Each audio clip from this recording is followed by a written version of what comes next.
Shalom Israel. Want to give all praises to Yahweh, Bahashem Yahweh Shai, Bahashem Rakakwadash.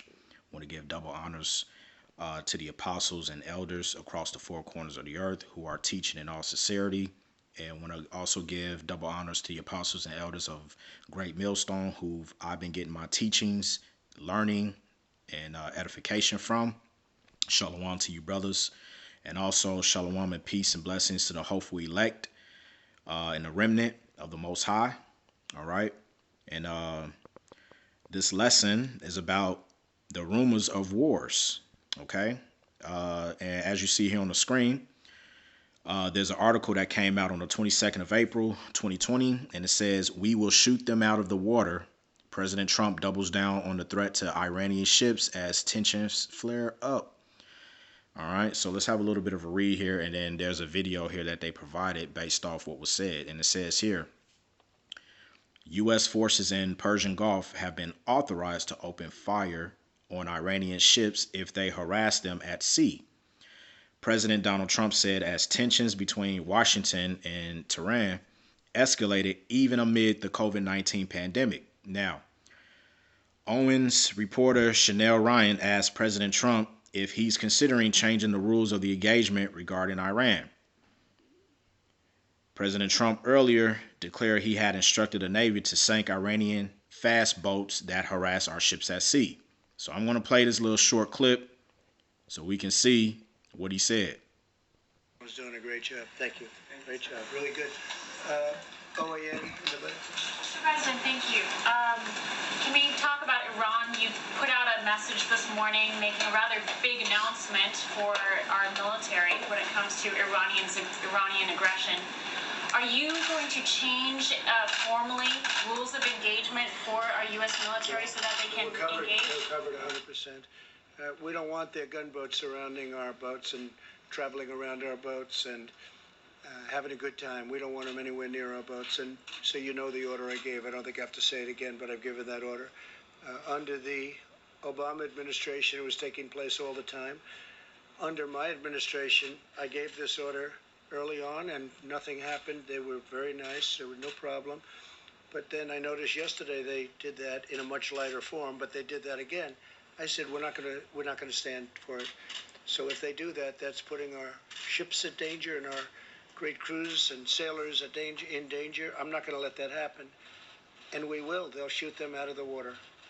The U.S. military does not have to change its rules of engagement in order to follow your... No, that's the rules of engagements. That's a threat when they get that close to our boat.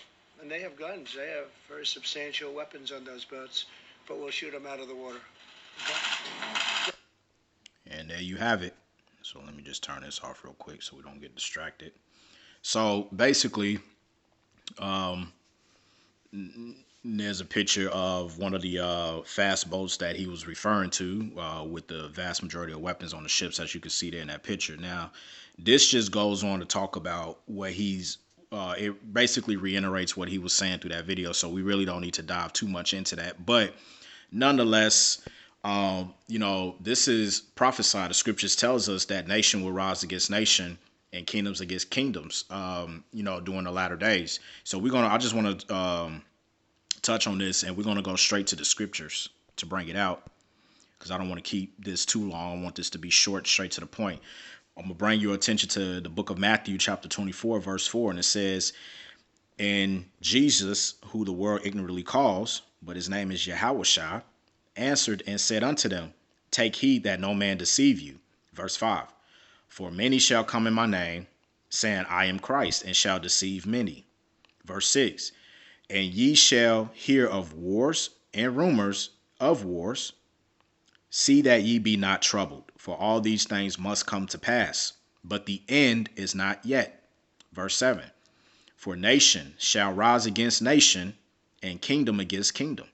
And there shall be famines and pestilences and earthquakes in diverse places." Verse 8, "All these are the beginning of sorrows." Okay, so what we're experiencing now, even including the pandemic, COVID-19 globally, right? On the background, we're hearing of rumors of wars. We're seeing tensions flare up between Iran and the U.S., but also, to you guys who have not been paying attention, there's also tensions rising between the U.S. and China. Okay.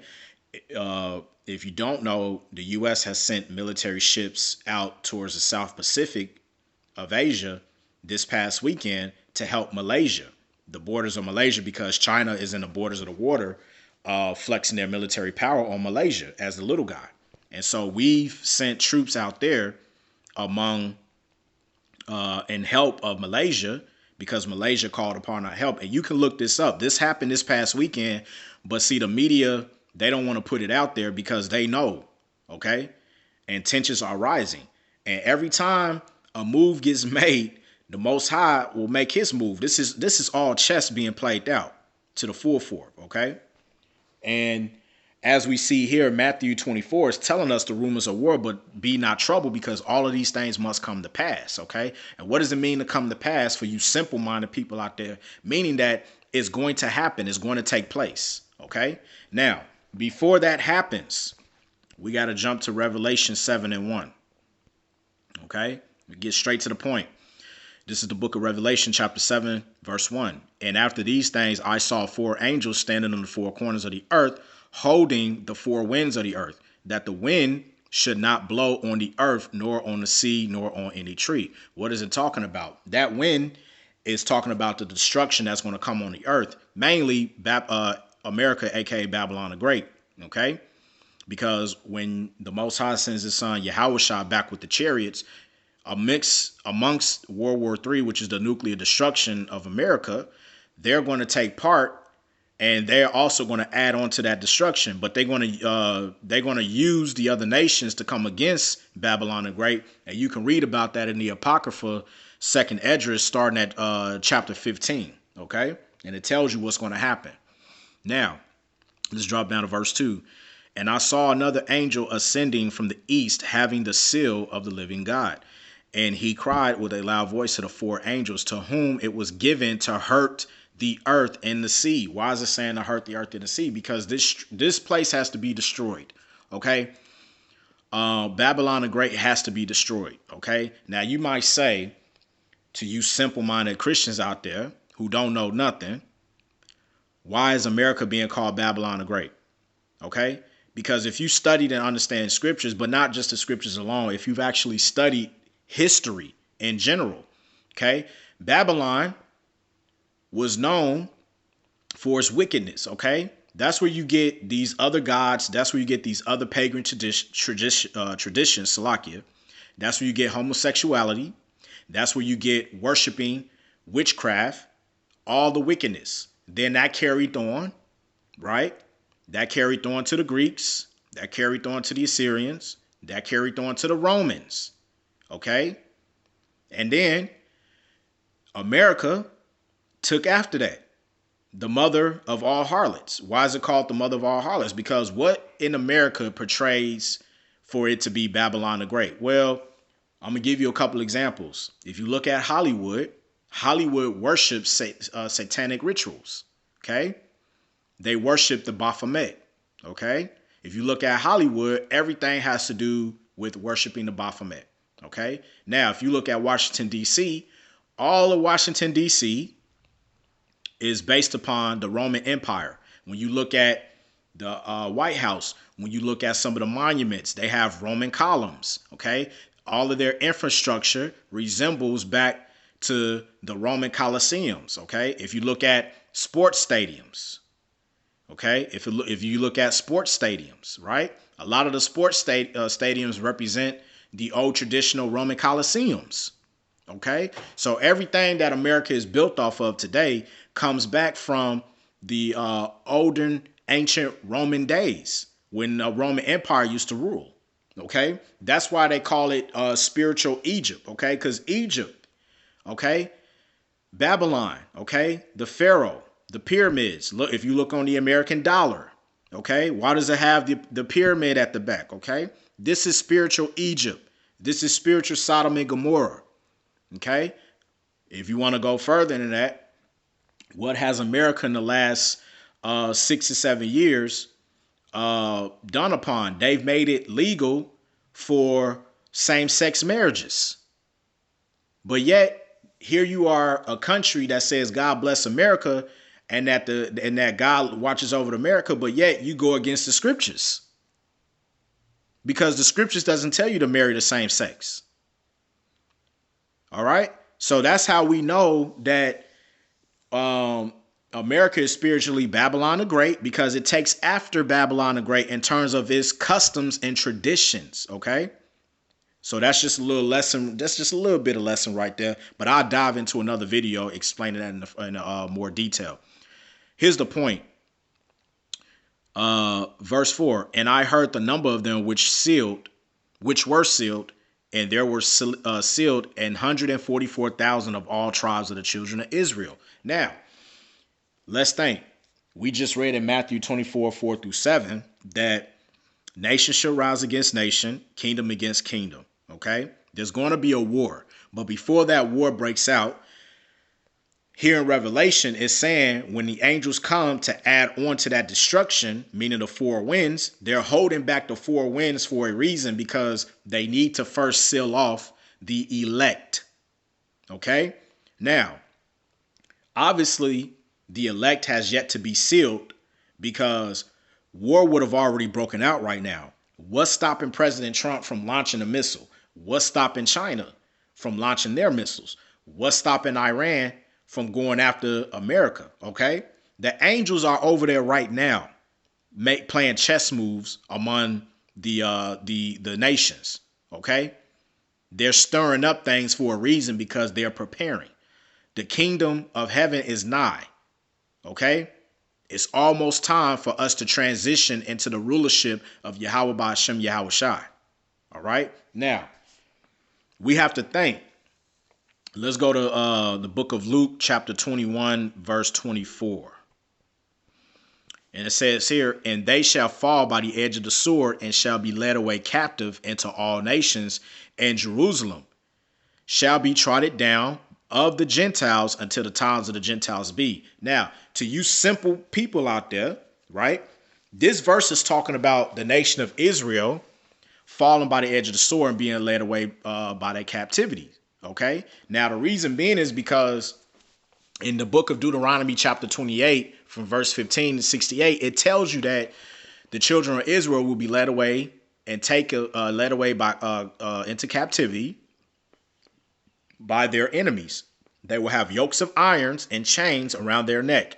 They will be sold unto their enemies, bondwomen, men, and children. They will not possess the land, nor will they see their land, until the Most High comes back, okay, and puts them back into the land. So now ask yourself this question, because that prophecy has yet to be fulfilled, because the children of Israel are still under the curses. Those are the curses of Deuteronomy chapter 28. Now, you have to ask yourself, the people who are over there in Jerusalem right now, who are your so-called Jews, the Israelis, right? Your so-called Sephardic Jews or Ashkenazi Jews, how can they be the children of Israel and are over there in the land when the Most High Son Yahushua hasn't returned yet? The elect has not been sealed yet. So how can you be over there in the land, but there's still war going on over there? You're fighting against the Palestinians, right? The Palestinians. So how can you guys be the so-called children of the Most High, but you're dwelling in that land? When the book of Deuteronomy chapter 28 tells us about the curses and that you will be led out of that land and you will not return until all prophecy be fulfilled. Prophecy has not been fulfilled yet. Now check this out. Verse 25. And there shall be signs in the sun and in the moon and in the stars upon the earth, distress of nations with perplexity, the sea and the waves of roaring. I just told you, the U.S. has sent out their naval ships over to South Pacific Asia. They're roaring up over the seas against China in protection of Malaysia borders. We just read the article of Iranian ships, right, harassing the U.S. naval ships, okay? And what President Trump has ordered that if they continue to do that, they're going to shoot the ships down. So this is prophesied to take place. It's going to happen, right? But we know that the Gentiles for those of you simple-minded people out there, the Gentiles has two different meanings. Okay? The Gentiles are, and this is what Paul was alluding to when he went to the Greek islands and Rome and everything to teach the gospel.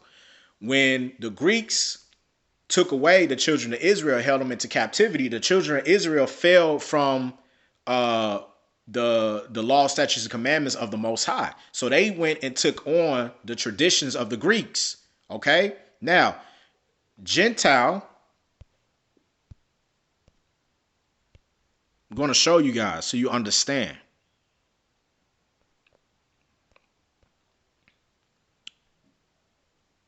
Ethnos, okay? Roman numeral 4, in the OT, meaning Old Testament, foreign nations not worshiping the true God. Who's the God? What God is that? God of Abraham, Isaac, and Jacob. Pagans and Gentiles. Roman numeral 5. Paul uses the term for Gentile Christians. Right. Now, let me break this down to you because a lot of you guys do not understand this. The term Gentile Christians. Okay? Now, Paul was referring to not people who were not of Israel, but the Gentiles. Let me say that again because I actually said that wrong. Salakia. What Paul was referring to was the children of Israel, which were the Israelites. When they took on the customs of Greeks, Paul referred to them as Gentiles because, as you read here again in Roman numeral 4, nation not worshiping the one true God. Now, when you look at every other nation outside of the 12 tribes of Israel, they all did not worship the Most High Yahweh Bahashem Yahweh Shai. They worshiped their other gods like Molech, Baal, okay, the Baphomet, right, and all that other bullshit. Okay, sacrificing your child to the god of Molech and all these other gods. And then when you look at Egypt, the god of Horus, the son of Horus, that's where you get, if you want to go back further, the Tower of Babel with Nimrod being the sun god and his mother Semiramis, sorry. That's where you get Ishtar from, Easter, all of those pagan holidays, just to sum it all up for you. You guys can look this up on your own, right? That's where he gets the term Gentile for, because they're worshiping other gods, other pagan deities, other than the one true God who is Yahweh, okay? And his son named Yahweh Shai, not Jesus Christ, Salakia, right? So now that you have an understanding of the Gentiles, right? The Gentiles, when we go back to Luke 21:24,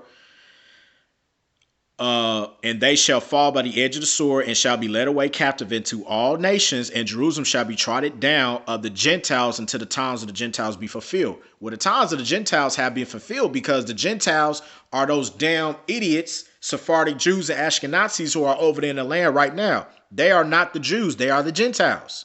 Okay? So when Paul came to preach the gospel, he called the Israelites who are over there, who took after the customs, Gentiles, because they were worshiping other gods. That's where you get when Paul said there is neither Jew nor Greek.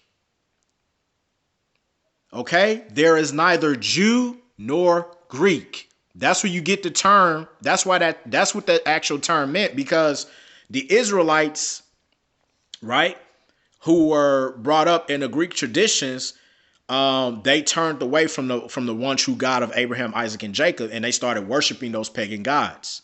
Okay? That's where you say you get the term nor Jew nor Greek, because they were Israelites. They just had to be reminded who they were.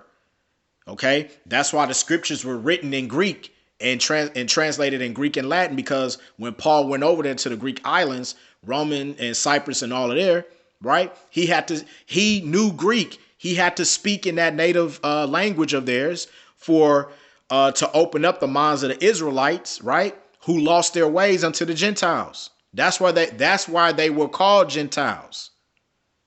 Okay? For you dumbass Christians. Now that we got that, let's go back and close it out with Matthew 24:14. All right. And just highlight this for y'all. We're going to close it out right here. This is Matthew chapter 24 and 14. And it says, and this gospel of the kingdom shall be preached in all the world for a witness unto all nations. And then shall the end come. What is the end? The end of this world and the beginning of immortality, which will be the nation of Israel, starting with the elect, the 144,000 the elect, and the 1/3, who is going to be the government body officials of the new kingdom of Jerusalem. Okay? Because now, as I said, we're hearing rumors of war, but it is not the end yet. Okay? Because all of these things must come to pass until the elect is sealed, which we read in Revelation 7 and 1. Okay, until the elect is sealed, those angels are going to hold back the destruction. Once they seal off everything and the prophecies have all come to pass, then the end shall come. But prior to the end coming, Matthew 24:14 again, and this gospel meaning the good news of the kingdom, shall be preached in all of the world for a witness unto all nations. Okay, because remember, the Israelites were scattered among all nations across the four corners of the earth. So now in the latter days, the Most High is waking up his children via the prophets of Israel. Okay. And what you see is you're seeing YouTube being the ultimate enterprise by the Most High, set up by the Most High for the gospel to be preached, because everybody around the world who has the internet has access to YouTube. So they are able to find the prophets who are teaching the gospel, and the gospel is reaching all of the Most High's children across the four corners of the earth, whether you be in the U.S., whether you be in South America, whether you be in North America or Canada, whether you be in Europe somewhere, whether you be in Australia, whether you be in China, whether you be in the Asian countries, Africa, it doesn't matter. The gospel is being preached right now. Okay. And that's what's happening in the latter days. Okay. So as I said, man, I didn't want to keep this lesson too long. This lesson is based off about the rumors of war. And as you see, going back to tensions rising between the U.S. and our Iranian ships. Okay. As the scriptures tells us in Second Esdras, judge the time diligently. All right.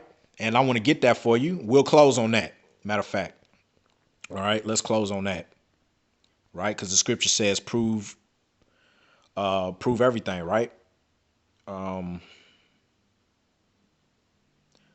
Let's see.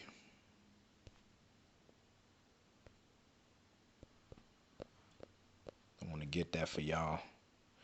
Second Esdras 9. And it says here, he answered me then and said, measure thou the time diligently in itself. And when thou seest part of the signs past, which I have told thee before, verse 2, then shalt thou understand that it is the very same time wherein the highest, meaning the Most High, will begin to visit the world which he made. Now, what did Matthew chapter 24 tell us? These must come to pass.